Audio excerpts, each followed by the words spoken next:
Ẹ káàbọ̀ sórí ètò Lady K Ìfẹ́olúwa, the baby of Oduduwa nation. Mo kẹ́yìn màmí ẹ̀yin bàbá mi ẹ káàbọ̀. Ṣẹ́rẹ́ ni tí mo fẹ́ play video ẹ̀ fún wa yìí. Customer Awọn Kidn Pper. Ẹ̀yin tẹ́ bá mọ̀, ẹ jẹ́ bá mi ṣí ẹ̀ṣọ́ ìfún. Kó mọ̀ pé Lady K tún ti gbẹ́nu sí máìkì. Ṣé ìgbà tí mo rí fídíò yìí, mo wá rí dẹ́dẹ́ ẹ̀rín, mo lábẹ́rẹ́ ayé customer Kidn Pper. Ẹ mọ̀ wọ́n pé mo tẹ̀lé rí tọ́mọ yìí lẹ́nu ọjọ́ mẹ́ta. Wàláì, Ọlọ́run ló fẹ́ rí sí mi lẹ́nu tó ní máa rí lọ lórí ayé Nàìjíríà. Àtàwọn tó wà ń bẹ̀ tó jẹ́ níbi. Ọlọ́run ló fẹ́ ẹ̀rín ayọ̀ yẹn sí mi lẹ́nu. Ayọ̀ gbogbo wa ò dẹ̀ ní dìbànújẹ́. Ẹni bí wá sọ wípé torí pé mi Àyọ̀ká rẹ́rìn, òun wá fẹ́ ṣe kí ni? Òun fẹ́ sọ ayọ̀ mi dìbànújẹ́. Láti generation kìíní ẹ̀dẹ́ kejì, àwọn láyọ̀ wọn máa dìbànújẹ́. Ayọ̀ èmi Àyọ̀ká yóò mọ pọ̀ sí ni, kò ní dín. Fáàtì ni mo sọ fún yín yẹn. Ìmọ̀láyọ̀ nu Jésù, ìmọ̀láyọ̀ nínú ènìyàn. Now, ẹ jẹ́ arẹ́rìn, ẹ jẹ́ cruise. Tẹ́ bá gbọ́, customer dáadáa ni. Hey, customer dáadáa ni. Hey, customer dáadáa ni. Wàláì, bàbá náà customer dáadáa. Ṣé ọwọ́ tẹ customer Kidn Pper? Customer àwọn Boko Haram. Customer àwọn terrorist. Nígbà tó wọ́n tẹ̀, ọpọlọ ẹ̀ tí ó straight.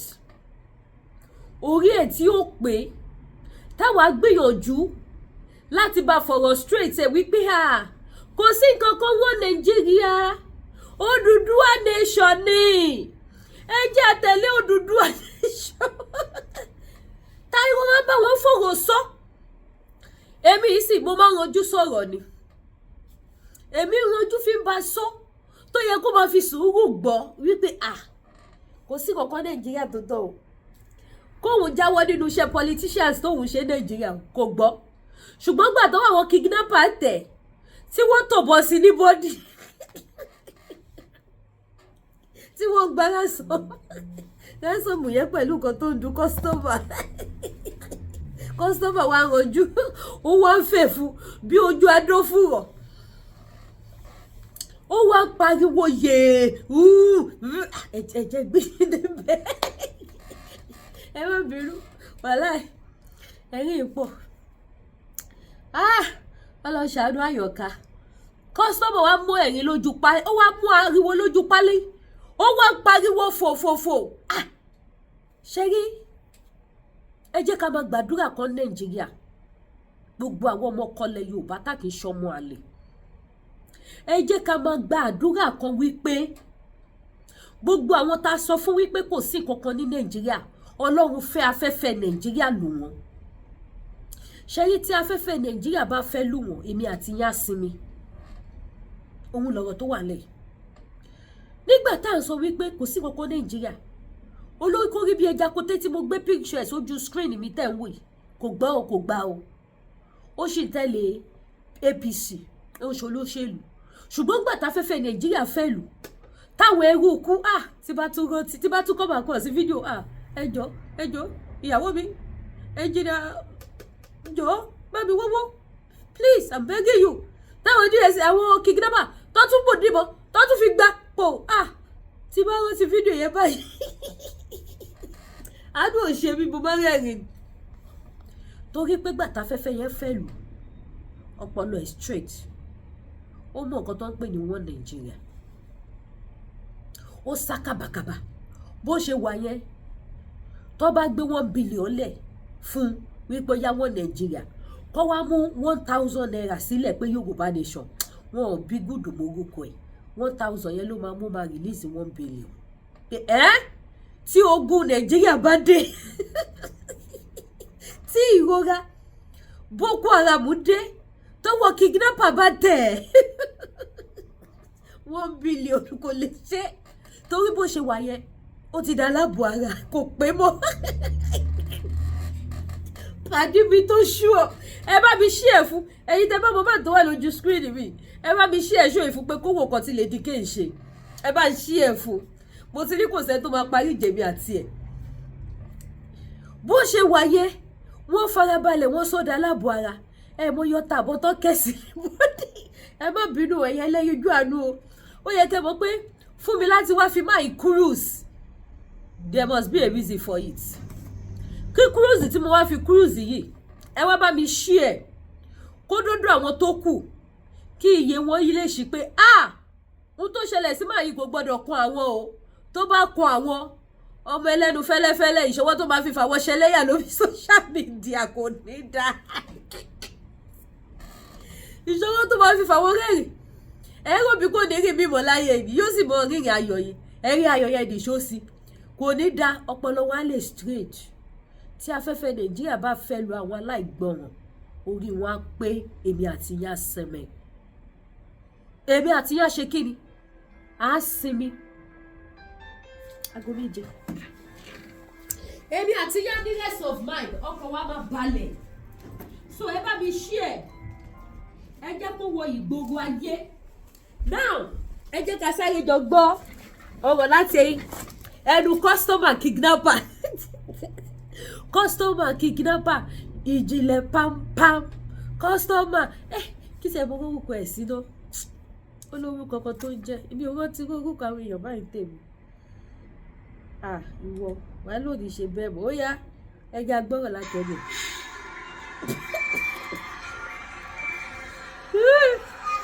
customer kidnapper lẹ́wọ̀ yẹn o ó fẹ́ bá wa sọ̀rọ̀ customer kidnapper náà ti di blogger lọ́wọ́ eré ó di speaker fún Yorùbá nation ẹ jẹ́ ká gbọ́ ohun tí agitator wa fẹ́ sọ àbí campaigner wa àbí blogger wa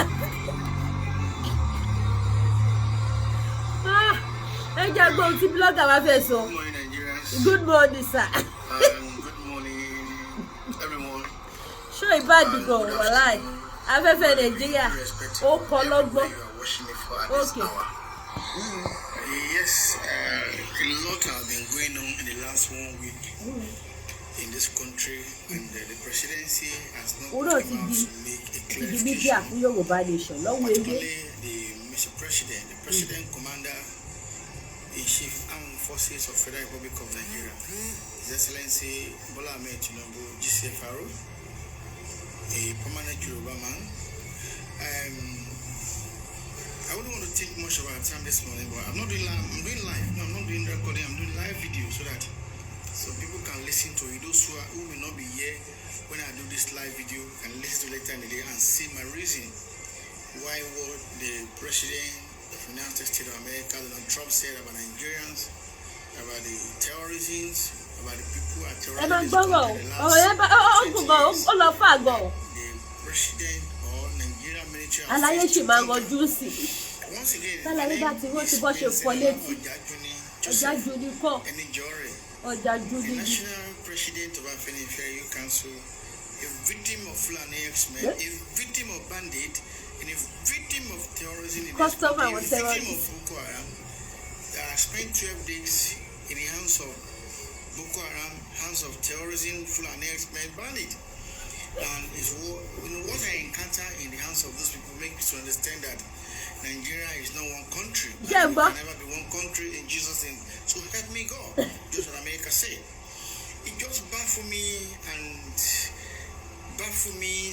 make me look as if have we lost my dear brother Bishop, good morning. How is our prayer today? Make me to realize that have we as a nation, as a human people, have we lost our dignity? Bishop, good morning. God bless you. As a people, have we lost our dignity? As a nation, have we lost the dignity of a nation who? Have we lost the dignity or the fear of God? Have we lost the dignity of humanity? Mr. President Bola Ahmed Tinubu, where is your conscience, Mr. President? Why is it that some sons and daughters of Southwest are against Mr. President to invade some part of the northern land that they tell the Fulani bandit or so-called terrorists are terrorizing the people, killing people. I don't understand. There was a woman called, I don't remember his name. He's an Islamic leader in northern part of this country, advocating for amnesty, advocating that the president of that the Nigerian government with bandits who are killing people. I want to ask Nigeria this question: if it was Yoruba man that is having meeting with criminals, I can assure you that today that the DSS, the Nigerian police, would have come after that Yoruba man. Just a few days ago, Lagos State Police Command, who lacked the knowledge of the law, declared wanted man. Lagos State Police Command Jimo. But Jimo is on the border because Bobone go. Why can you come on here to declare wanted? Why your so-called IG cannot declare bandit in Soyoba. Bandit that are killing people in Benue State, killing Nigerians everywhere. I am a victim of bandits. I am a victim of Fulani. You are a customer. Family parents son. I sustained three bullet injury as a result of bandit and wicked Fulani men. I hate Fulani with passion. I hate the northern with passion. I hate them with passion. With the soul and the spirit of God. I hate the northern people in this country. See what about you boss with the body as well. Supporting bandit to fight against Jonathan government so that they can take over the country. May Soro Buhari never rest in peace. Buhari, your soul will never rest in peace in Jesus' name, because you are the one that brought these people to Nigeria to win a nation for you. Today they make Nigeria in governance for us. The northern people are the one making this country not to move forward. Northern Nigeria, God punish all of you. Go to hell. We don't need you in this country. The northern leader, they call it go. We don't need you. Let Biafra go. Let Yoruba go. For how long we continue this autocracy of the high order? The DSS are there looking at them. Somebody is busy having meeting with the bandits in the northern part after him. The Nigerian army have not done so. Káwọn tó kù náà sọ̀rọ̀ sókè káfẹ́fẹ́ Nàìjíríà tó fẹ́ lù wọ́n. Afẹ́fẹ́ Nàìjíríà fẹ́ lu eléyìí o, òun ló dé gbogbo ariwo ìsílẹ̀ o. Ètò ọ̀gbọ̀n tó gbádùn. For how long we continue this nonsense in this country?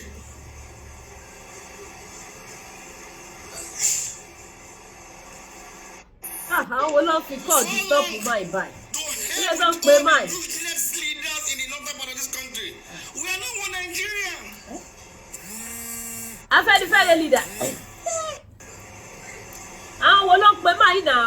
Ilé tó ń kí stop We are ẹ̀. not one Nigerians. We are not one Nigerians. The northern part of this country are the reason why Nigeria has not developed. They are the reason why Nigerians are not moving forward. President Tinubu say something. The Americans have not come to invade Nigeria. They are not coming to destroy Nigeria. They are coming to destroy the camps of these Fulani, these terrorism groups. And we, the Southwest leader, are in support of this. To hell with all the Fulani men in this country. Are you the only one tribe in this country, Fulani men? May I kill all of you in Jesus' name. May Ogun kill all the Fulani men who are destroying the peace of this country. May Ogun kill all the Fulani men who are terrorizing this country. Ó dà pé bí tó ti yìnbọn fún òtí ìjìnà. All the northern part of this country are the one that have the oil. Nigeria will have break today. You live on the resources of Southwest. The northern part of this country, you live on the resources. The northern part of this country, you live on the resources of the Southwest and the South. For how long we continue this autocracy in this country? To hell with all the Fulani in this country. May God punish all of you in Jesus' name. This is Obama that is killing people in this country. The DSS will go after him. The police will go after him. The army will go after him. And they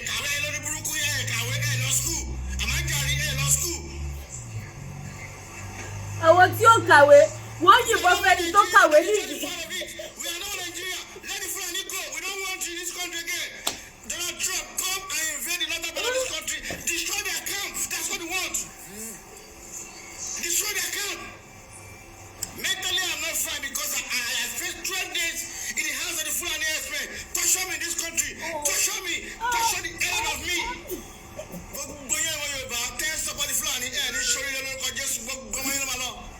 All the Yorubas who are supporting this Fulani herdsmen, all the Yorubas and sons and daughters, all of you know escape the judgment of God. The Bible says when the righteous on the throne, the people rejoice. But then when the wicked on the throne, the people are empty. That is what we have in this country. Ẹ bá wa ṣí ètò yìí, èyí ò gbọ́dọ̀ pariwo tó tó ìkáyé máa wò ó. I blame Mr. President Tinubu who make Shetima the head of Boko Haram, the vice president. I blame Mr. President Tinubu who make Shetima the leaders of Boko Haram. Northern part of this country is not by force. We live together as a Nigeria. Go! Release Nnamdi Kanu. Let Nigeria go separate way. Me or Jajuni and from Odua Republic. Let us go separately. Jajuni minister. Donald Trump make a threat is going to invade the northern part of this country where the Fulani herdsmen people, where the herdsmen are destroyed. You guys are bragging. God will punish that useless Islamic leader who are supporting terrorism, asking Nigerian leaders to negotiate with them. He keep on having meeting with them, and Nigerian government fail to arrest him. Nigerian leader fail to arrest him. Why are you fighting us? What is your resources? What is your contribution to this country? What do you have? We don't want your cow. Go to hell with your cow, with your onions. We have enough fish to eat. I grew up to become eating fish as a Nigerian. I don't eat cow. My parents don't eat cow. We don't eat goat meat. Go to hell. May Nigeria never work in Jesus' name. May this nation never work in Jesus' name because I don't believe in Nigeria again. Let us go and separate. I don't believe in Nigeria again. Let us have a national council. Let us have a national council. Let discuss our unities. If we cannot live together, let us go separate ways. I don't blame them. I blame Mr. President, the former president, commander-in-chief of officers, Jonathan. Jonathan spent millions of naira to organize confab. He failed to implement the confab. If Jonathan had implemented the confab today, Nigeria would be a peaceful country today. I don't blame Jonathan for this country. I blame the so-called Jonathan. If Jonathan had implemented nothing. Àwọn ló pe fóònù ọ̀já jùlọ. Àwọn wo ni? Ṣé torí ó ṣe láìfù ṣáwọn olóṣèlú Nàìjíríà ló ń pè pé wá gbágbára lẹ̀. Ṣé torí rẹ̀ ti tòbọ́ sí ẹni ìdí sí olùwà fẹ́ sọ pé òun ò ṣe Nàìjíríà mọ́. Let's come together as a unity country. Yorubas, Igbos, let's come together. I'm calling on our nation, the Yorubas and the Igbos. Let's unite against the Fulanis, against the northern part of this country. We are not one Nigeria. Nigeria is not working for us. Let us go our separate way. When I was kidnapped, they will say they want to kill me. They are going to kill us. And when they will kill us, they will say, Allah Akbar. Allah Akbar. Which God has supported killing of human being? Without any sin? What is our sin? I'm asking those northern leaders. What is our sin? If this country cannot work, let us go separate way for God's sake. We are not a nation. This country cannot work. Nigeria cannot work. If the northern part of this country want this country to work, the next thing you have to do, you need to adopt and accept the resolution of the United States of America to come and invade the Fulani and terroristic camp and the north. In Kwara State, they are killing people every day. Yesterday in Ondowo, there was told that Fulani may attack a little community, unleash people, dragon on people.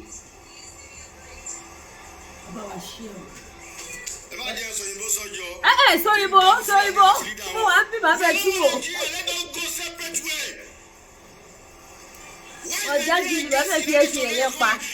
The Americans said they are coming to fight the terrorism. It should be a case of dread for Nigeria. Let me put it here. I'm a Yoruba man. Yoruba nation, we are not one Nigeria. One Nigeria cannot work for us. It can't work for us. One Nigeria cannot work for us. One Nigeria cannot work for us. We are tired, my brother. We are not a nation. We should go a separate way. Northern part of this country are the reason why Nigeria have not developed. I'm just surprised the security agency have been biased here. If it is Yoruba man that is granting interview today that you should discuss with these people, the DSS will have come after that Yoruba man. If it is a Yoruba man, look at the way, if it is a Yoruba man, eti yawe in Fulani, eti shiwi, this country did not belong to you. God bless you, my dear sister. Pray against this country. We are not one Nigeria. I pray may Nigeria never happen to Nigeria have to be in a bad way. We are not one nation. We should go a separate way. But Nigeria happen to you. No To defense. help you. To eradicate these people we are complaining. Yeah. To destroy you we are complaining. Oh, Why are you complaining? Yeah. In this country, a Christian daughter, Deborah, was struck to death. In another part of this country, in Edo State come against Fulani Express. Useless governor, that Momo governor, went to Niger, go and be begging them. If they're born Fulani well, come and when my Indian estate here. If I don't kill, come back down. Let this come and arrest you for this. Customer that died. Customer Fulani. They say happen on those states. You are buying a Fulani Express, collecting money from them. That's so stupid with the Fulani Express. Don't go here and if you can't even walk, the country cannot walk. This country, it will never work in Jesus' name because we are not one Nigeria. Let us go. Let Biafra go. Biafra continue advocating. Thank God the chairman of the NATO has said, Mr. President, United Nations, UNN shall allow Biafra to go. If Biafra is going, Yoruba is going. Oh, Dua Nation is stand. Fulani, don't be eating your cow. Fulani, Elema General will danger. Are you going to travel this country? Fulani, Sokoto, Fulani, Bauchi, Fulani, Gombe, Fulani, Oyo, Fulani, Ekiti, Fulani, Lagos, Fulani, Yola, Fulani, Nasarawa, Fulani, Abuja. Are you the only one? Fulani, go! Oh, that's the way you're wearing the ball. No, Fulani. Fulani, are you the only one in this country? Go to hell. We don't live in this country. Go! Go down there.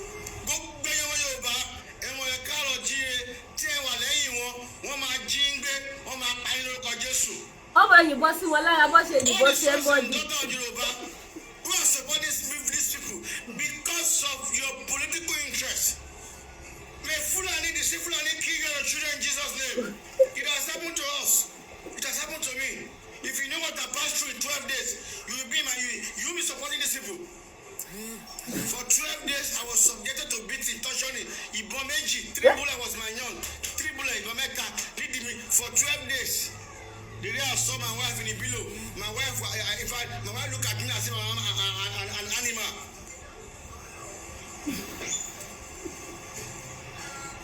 God will punish all you people supporting Fulani Express. America come, we're waiting for you. Go and destroy every part of the northern part of the country supporting Fulani Express. America come.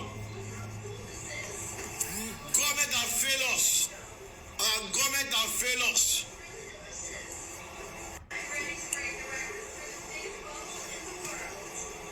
Nigeria government have failed us. Improcate.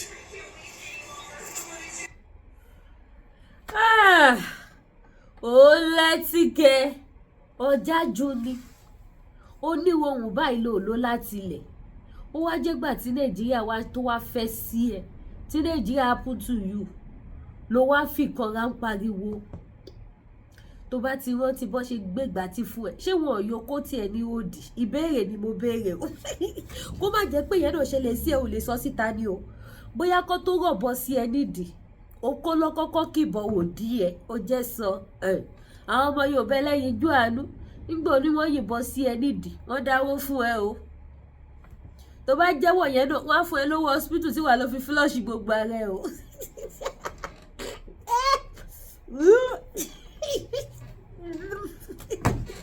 Ọ̀jájú ni èmi àti ẹ lórí social media ìbẹ́ tó máa parí ìjà wa tún ṣe fídíò mi kí n tún rí màá tún wá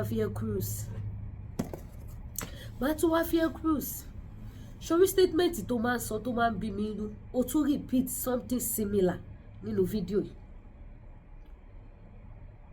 o tún repeat ẹ wò gbà táwọn ń pariwo Fúlàní pààyàn máa yìí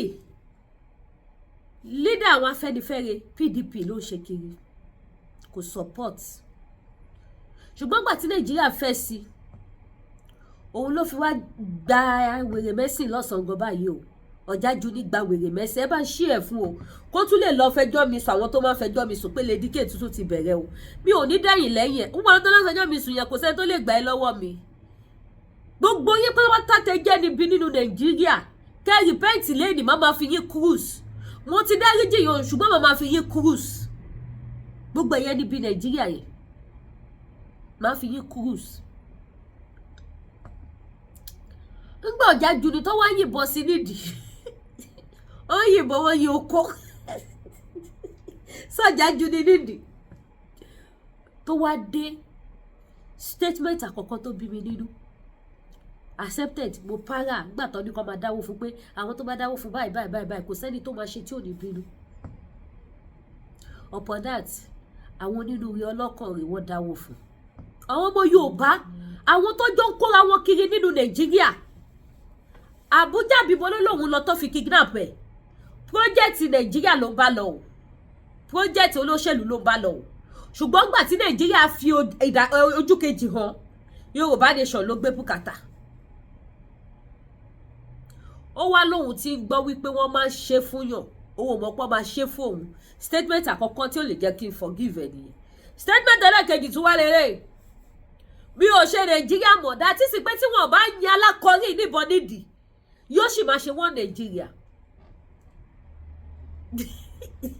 ìbọn tó yìí nídìí àti kejì tó yìí tí ò lè sọ fẹ́ ní kankan ká lóbìnrin ní sìn má máa sọ fún yín wípé ẹ̀yin èèyàn ẹ má fọ̀ ọmọ tó bá bí ní 2 years 3 years to this time ọmọ àlè ní ẹ̀jẹ̀ Fúlàní ti wà bọ́ọ̀dẹ̀ ṣùgbọ́n kùnrin ní so kò sọ̀rọ̀ bẹ́ẹ̀ yẹn bẹ̀ ṣùgbọ́n ká lóbìnrin ní má máa sọ fún yín pé ẹ má fọ̀ tó bá bímọ kankan lọ́wọ́ ìsìn ẹ̀jẹ̀ Fúlàní ti wà lára ọmọ yẹn because wọ́n ti kó bá jìnnà tó dáa fún bọ́ọ̀dì ṣùgbọ́n kùnrin ni bó dẹ̀ ṣe wá jọ́ kùnrin náà anyway àti lè sọ ṣá ọlọ́mọ yẹn kọjá ju nípa rẹ̀ sí Lady K lọ́rùn pé ẹjọ́ kí mo fẹ́ ṣe fọ́mọ yìí báyìí wọ́n máa fi ẹ́ kúrò sí ni ó tún wá ń sọ ọ́ sí pé bí ìṣe Nàìjíríà mọ̀ dájú sí pé bá jìnnà tó tọwọ́ sí nídìí òun ló jẹ́ kó máa sọ pé Odùduwà nation la fẹ́ ó rí pé Nàìjíríà yóò lè pé òun bọ́ sí Jésù ó fi dé Ọ̀jájú ní wá dẹni tó wá fi Nàìjíríà ṣépè fún àwọn èèyàn pé kí Nàìjíríà á pò sí wọn ẹyẹ èèyàn ẹ bá mi gbọ́ lọ́n tóbi lọ́ba ní comment section ara ohun tá à ń sọ nìyẹn ẹni tó bá kàn ló mọ̀ àwọn tí ìṣẹ̀lẹ̀ Nàìjíríà ẹ jẹ́ ká padà sí serious issue àwọn tí ìṣẹ̀lẹ̀ Nàìjíríà kàn àwọn ló lè sọ bó ṣe wà yẹn kí Ọ̀jájú nílò 100 years sí láyé kò lè gbàgbé tí Jésù fi dé ṣe rí ìkorò ọjọ́ kan ká má wá sọ 12 good days gbogbo wa rí fídíò yẹn náà nígbà tẹ́mi gan rí fídíò yẹn from day one mo pìtì ẹ̀ náà mo sọ̀rọ̀ nípa ẹ̀ kó tó di pé mo wá yíwọ́ mi síbi arútì pé no go èrè àlélẹ̀ tí mo dẹ̀ ṣe yí ọwọ́ yẹn dì sí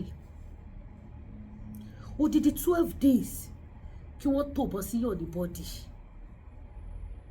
kí lẹ fẹ́ ṣe fún ẹni yẹn tó fẹ́ gbàgbé mọ́ láyé ẹ̀ ká má wá sọ àwọn tó pa oníbàbà àwọn tó pa ìyàwó wọn àwọn tó pa ọmọ wọn ṣèbí tọ́ṣọ̀ ni wọ́n tọ́ṣọ̀ Ọ̀jájú ni lọ́jájú ní ló gba wèrè mẹ́sìn ló sọ rẹ̀ di wèrè aláṣọ sórí íńtánẹ́ẹ̀tì yìí ẹ wo bó ṣe ń pariwo ẹ wo bó ṣe ń mú àwọn àìdẹ́sì yẹn lójú pálí kò fi kan pé méjì ẹnu ẹ ń gbé ọ̀nà ní plọ́plọ́plọ́plọ́ èmi kan tí mo ti agitate ti pẹ́ mi ò bí mo lè sọ̀rọ̀ tó Ọ̀jájú ní báyìí ohun Ọ̀jájú ní wá là kẹlẹlẹlẹlẹ ṣe mọ̀ pé mi ṣe máa ń gbé táyé wọnú Kẹ́hìndé ẹ wo bá Ọ̀jájú ní bó ṣe ń para bó ṣe ń fi èpè làjẹ́ ló fi tì kálẹ̀ Ọ̀jájúdé ṣépè títí tó tún wọ studio. Fúlàní Àbújá, Fúlàní Òṣogbo, Fúlàní Ọ̀jájúdé, Fúlàní Ẹ̀pẹ́. Ọ̀jájúdé tún wọ studio.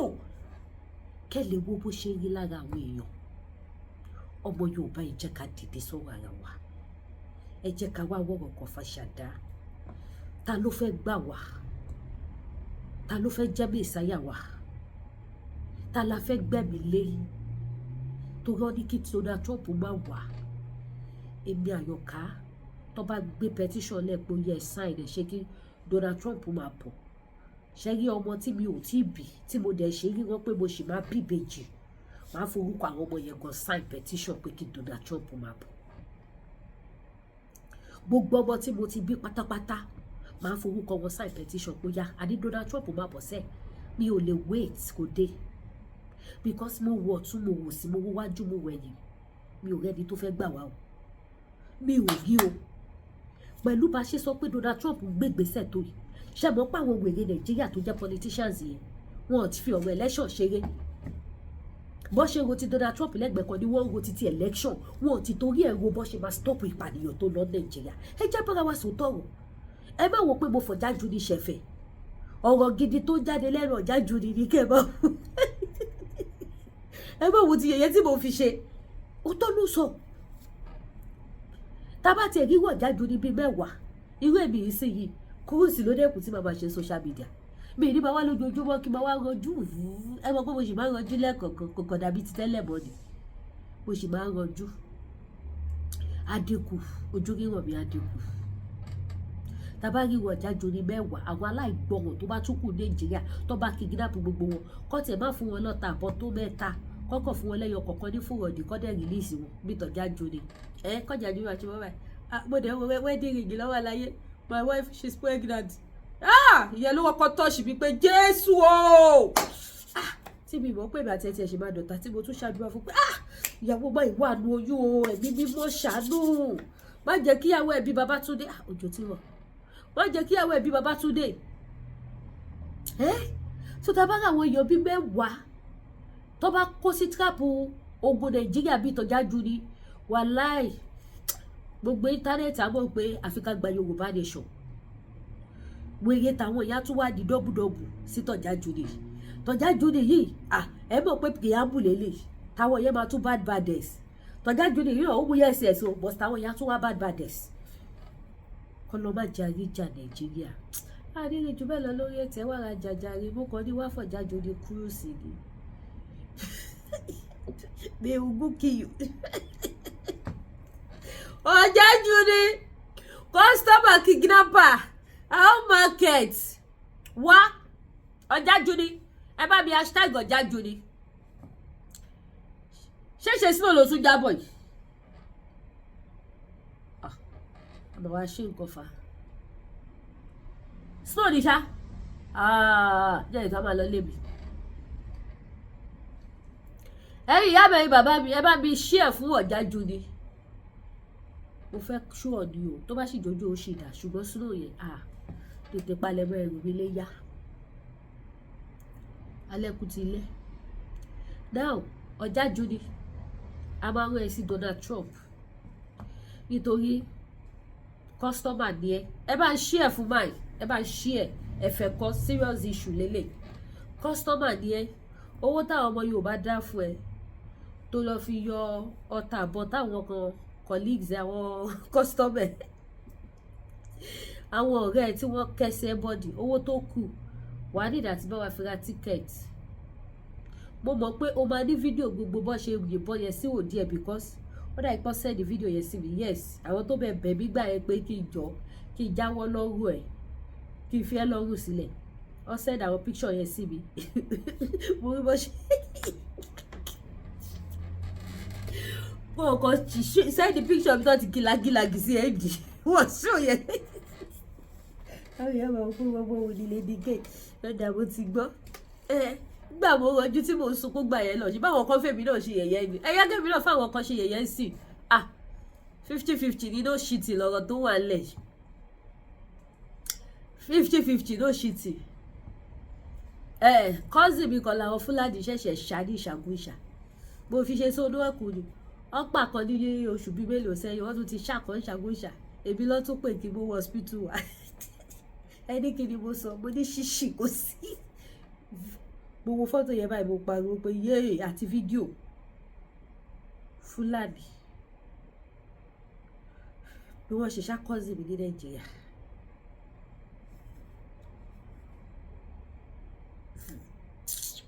Mo ra fi ṣe sódó ẹ̀kú ìsọdún ẹ̀kú àná Monday lọ́sẹ̀ ní fọ́tò yẹn sí mi Monday ni mo ṣe fídíò máa release ẹ̀ Tuesday so èyí Monday torí ti bá lè àná Monday ẹ máa wò pé àá kan so alẹ́ Monday yẹn mo wà báyìí so mo fi ṣe sódún ẹ̀kú ní amúmọ́ra eégún èmi náà yẹn yarí kọlẹ̀ pé kò sówó hospital kò tiẹ̀ sí ni owó tó bá wà bàdé owó tí ò sì jẹ̀díjẹ̀dí ò lè gbà ayé gbà fowó ṣe ọmọ ọkọ ọmọ àìlè ti yọ àrùtọ̀ bíìlì ti pọ̀ gan lọ́rùn ọmọ ọlọ́mọ so ọjà jóni ìta ń sọ lọ kọ́sítọ́mà ní ẹ o ti mọ bí ọ̀dọ̀ àwọn Boko Haram terrorist ṣe rí kidnapper ṣe rí o dẹ̀ ní fọ́tò evidence lọ́wọ́ irú cousin tèmi yìí sì kálọ̀ ọmọdé Yorùbá bá dáwó fún sí nǹkan tí mo sọ fún ẹ ni máa sọ fún òun náà pé wá owó tó dá fún ẹ thank God wọn náà ti di victim tètè kó lu owó yẹn kó bá wa fi wá bó ṣe máa dé Amẹ́ríkà kó lọ sọ̀rẹ́ndà rẹ̀ síwájú Donald Trump kó jẹ́ kó mọ̀ pé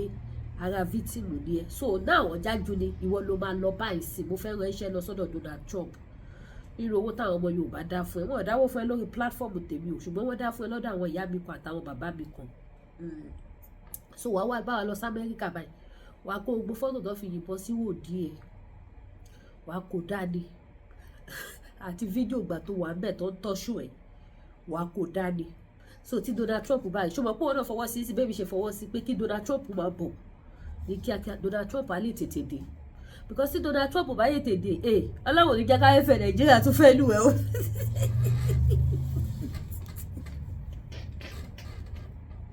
lédìké Ọlọ́run Elédùmarè o Ọlọ́run ní jẹ́ kó tún fẹ́ lù ẹ́ o Nàìjíríà ò save o tètè wá máa lọ sọ́dọ̀ Donald Trump kí Donald Trump tètè dé àdéhùn jù bẹ́ẹ̀ lọ lórí ètò Lédìké Ìfẹ́ Olúwaṣọ ẹ wá ra ṣọ.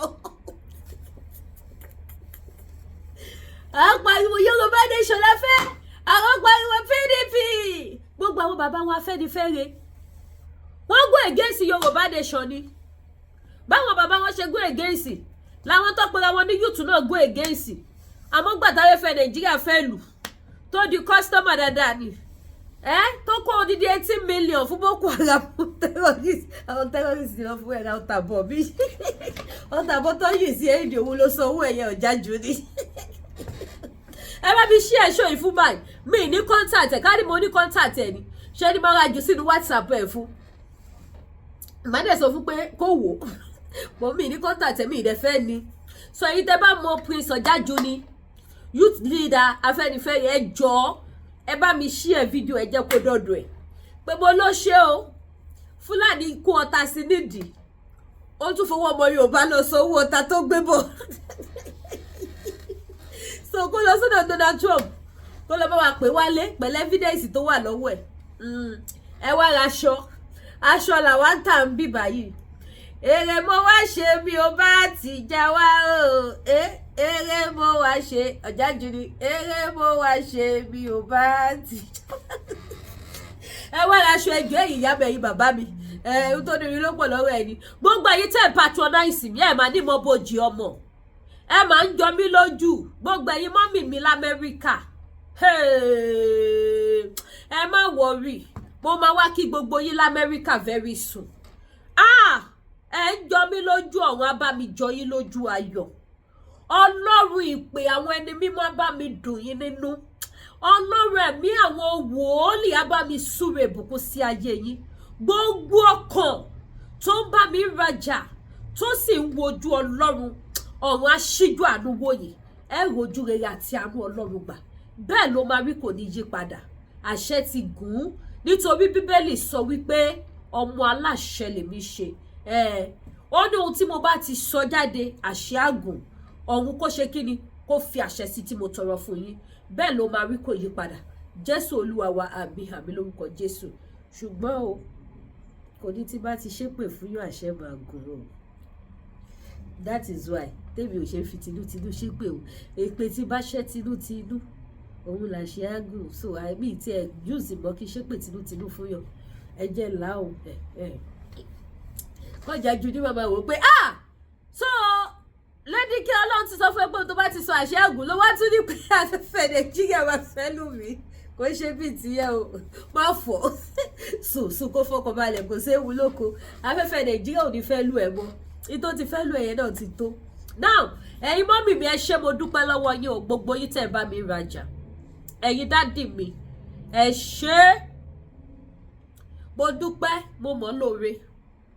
Ẹ̀yin ti Canada ẹ ṣé, ẹ̀yin ti Spain àwọn ìlú jìnnà yẹn ẹ̀ patronize mi. Ibi onídé báyìí ẹni wọ́wọ́ tì. Mi ò ládùúrà tí mo fẹ́ ṣe fún yín. Ṣùgbọ́n Ọlọ́run ẹ̀mí àwọn wòólì ọba tó dá mi tó mọ mí. A bá mi sọ fún yín ní rere. A bá mi ṣàdúrà fún yín. So gbogbo yín tẹ́ fẹ́ ra fìlà. Fìlà wa ti fẹ́ tán o.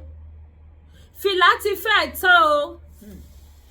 Ẹ̀yin tẹ́ bá mọ̀ gbà tí mo kó fìlà wọlé bí honest show mi máa lọ ṣe níbi tí mo tò àwọn fìlà sí. Fìlà mi ti fẹ́ tán. So ẹ̀yin tẹ́ bá fẹ́ ra fìlà ẹ tètè pè mí. Gbogbo àwọn fìlà yìí ṣe fi rọ́kò tútù. Ó ṣe fi rọ́kò tútù mo láwọn míì tẹ́ bá like eléyìí. Ẹ̀yin tẹ́ bá need the cap ẹ pè mí kí tètè bá yín send ẹ. Ẹ mọ̀ pásìkò tá wà yìí àti súnmọ́ December. Tí ó bá dé send nǹkan kò kí tètè deliver débi tó lọ. So ẹ jọ̀ọ́ ẹ jẹ́ kí tètè má bá yín send ọjà yín ṣe lè tètè má rí gbà. Tó bá máa fi di next month ọjà máa slow láti deliver. Èyí tó bá yẹ kó lò 4 days á lò 10 days. So ẹ tètè place order yìí kí tètè bá yín send ẹ nísìn. Ẹ̀yin tó bá fẹ́ ra spiritual product ọṣẹ ìṣẹ́gun ṣiṣẹ́ o. Ó gbà ogun Nàìjíríà. Bẹ́ẹ̀ ni mo sọ fún yín. Ẹ wo bí ẹ wá lo àwọn protection products. Àwọn nǹkan ìdáàbòbò, àwọn course breaker, àwọn cleanser, àwọn victory something. Gbogbo ẹ̀. Àwọn shares lóríṣiríṣi. Ó wà lọ́wọ́ Lady K, Ìfẹ́ Olúwa show, the baby of Oduduwa nation. Àwọn iṣẹ́ tí máa fọwọ́ ìsọ̀yà fún yín pé yes ẹ má worry. Christy lọ́ba. Ó wà ẹni iṣẹ́ tẹ́ bá fẹ́ ẹ pè mí ó wà available. Bó ṣe jẹ́ nìyẹn. Turban ó wà, aṣọ ọkùnrin ó wà, wig ó wà, jewelries ó wà. Àgúnmu ọjájú ni. Ṣọ́ọ̀ṣì máa ń pakuru mọ́ machine dóbò. Báyà ni kí ló dé? Kí ló ń ṣe fún obìnrin? Wo tó bá yẹ pé Boko Haram kidnap àwọn customer ẹ ọjájú ni. Tó bá yẹ pé wọ́n ti ṣe kíní yẹn fún ẹ okú ẹ ò lè mọ́. Èmi ìta àgúnmu máa ń pa wà á jẹ́ bidán tó confam. Ohun tó mú mi tí mo fodi di president orílẹ̀-èdè polówó ọjà wú àyù tí mi nílé fi ẹ́ polówó ọjájú ni o. Pakuru mọ́kọ́dọ́ dáadáa àgúnmu máa ń pa wà wà available. Tó bá fẹ́ ra Nàìjíríà máa fún ẹ ládírẹ́sì ibi tó máa ti ra Nàìjíríà. Ẹ̀yin tẹ́ bá wà diaspora 80 70 90 ẹ wá lò nǹkan ọmọkùnrin yá lè dáadáa iye bàbá mi. Ẹ máa mọ̀ pé yes confam lélẹ̀. Egbòogi ilẹ̀ wa ni wọ́n á fi ṣe. Mo sá lọ lé mi òjò yìí ti ń pọ̀. Ìtì ẹ̀rí wọn rí dáadáa bí ojú òní bí snow ní gbogbo ẹ̀já jábọ̀. Snow dẹ̀ wà lẹ́tẹ̀lẹ̀ kò jẹ́ kí lè mọ̀ bóyá fresh one bí lélẹ̀. Ṣàbọ̀ pé something is falling. So èyí tẹ́ bá fẹ́ pè mí o tó bá dẹ̀ jẹ́ African food ni. Kò síbi tí mi lè send African food sí. Ẹ wọ́n gba wọn tí wọ́n ra epo pupa mi àti irú mi. Mo sọ fún yín pé irú tí mo ní this time around ó fà ju 4 sets tí mo kọ́ tà lọ. Ẹ mọ̀ pé mi ò parọ́ fún yín. Ṣé rí irú eléyìí tẹ́ bá ti bù sínú omi gbígbóná báyìí ó máa di fresh one tútù padà ni. Ó máa di tútù padà ni. Irú yẹn fine tegonic air. Tí mo tún fi lè order ọ̀pọ̀lọpọ̀. Irú yẹn gbáski ó mú yes ó fine. So gbé ẹ̀yin tẹ́ bá fẹ́ ra irú ẹ pè mí. Ẹ̀yin tẹ́ bá fẹ́ ra any African food ṣá gbogbo ẹ pè mí ó wà available. Epo tó fine àwọn tó ra epo pupa mi náà wọ́n jẹ́rìí sí pé yes epo lélẹ̀. Epo tẹ́ bá fi sebẹ̀ tí ọbẹ̀ yẹn máa ta sọ́sọ́ tó máa fún yín aroma tó fine. Òun lepo tí mo ní kì í ṣe àwọn epo tí ó gbádùn. So ẹ̀yin tẹ́ bá nìdí ẹ pè mí. Níbi jù bẹ́ẹ̀ lọ lórí ètò Lady K Ìfẹ́ Olúwa, the baby of Oduduwa nation. Ẹ ṣé mo dúpẹ́ o. Ọ̀jájú ni tún lọ fẹjọ́ mi sùn. Tó bá kúkú fẹjọ́ mi sùn wá tún pè mí wá tún sọ fún mi. Wá tún fi ẹ́ cruise. Tó bá ṣe ju fídíò lẹ̀ báyìí máa bá fi cruise tí o bá dẹ̀ fún mi ní strike torí mi mọ̀ bí o ní YouTube àpótẹ́ òjẹ́ yẹn ò ní jẹ́ ṣe bẹ́ẹ̀ tó bá ní YouTube tó bá lọ fún mi strike pé mo lo content yẹn ó ti ẹ̀jẹ̀ yẹn ò ní ṣe bẹ́ẹ̀ máa pariwo ẹ̀ fún gbogbo ọmọ Yorùbá wàláì. Bárí ẹgbà mi láwọn ọ̀dájú ní o èmi náà wá ṣe bí títí ẹ tó rọjú lórí ọ̀rọ̀ Boko Haram Kidn Pper. Bárí ẹgbà mi láwọn ọ̀dájú yẹn ti strike YouTube mi o torí mo fi ṣe èyẹ gbogbo ọmọ Yorùbá ẹgbà mi o èmi ò ní pariwo wọ́n Nàìjíríà. Ẹ wo ẹ ṣe bọ́ lọ lébi láyọ̀ láyé gbogbo wa máa jí ó dàbọ̀.